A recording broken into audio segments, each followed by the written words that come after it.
बहुत समय पहले मगध राज्य के एक राजा अशोक का बेटा कुणाल अपनी वीरता और बुद्धिमत्ता के लिए प्रसिद्ध था। लेकिन इतिहास के पन्नों में छिपी एक कहानी कौशिकी नदी से जुड़ी है, जो रहस्य और रोमांच से भरी है। कौशिकी नदी एक दिन अचानक सूखने लगी। आसपास के गांवों में पानी का संकट गहराने लगा। लोग परेशान होकर राजा अशोक के पास पहुंचे। राजा ने अपने पुत्र कुणाल को इस समस्या को सुलझाने का आदेश दिया।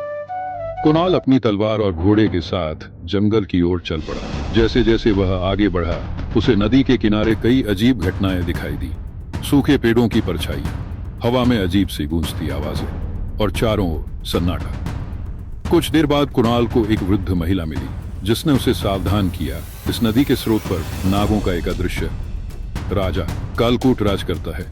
वह नदी का पानी रोककर अपनी ताकत बढ़ा रहा है। वहां जाना खतरे से खाली नहीं है। लेकिन कुणाल पीछे हटने वालों में से नहीं था। वह वृद्ध महिला को धन्यवाद देकर आगे बढ़ा। जब वह नदी के स्रोत पर पहुंचा तो उसने देखा कि वहां एक बड़ा पत्थर रखा हुआ था, जिसने पानी का प्रवाह रोक रखा था। उस पत्थर के पीछे एक विशाल नाग फन फैलाए बैठा था। कुणाल ने अपनी तलवार निकाल ली और नागराज से कहा, तुमने नदी का पानी क्यों रोका है? यह नदी सभी के लिए है।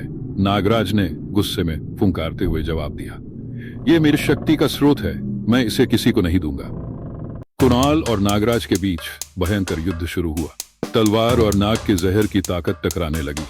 कुणाल ने अपनी बुद्धिमत्ता का उपयोग किया और नागराज की कमजोरी का पता लगाया। उसने नागराज के सिर पर चोट मारी और पत्थर को हटाने में सफल हुआ। जैसे ही पत्थर हटा, कौशिकी नदी का पानी वेग से बहने लगा।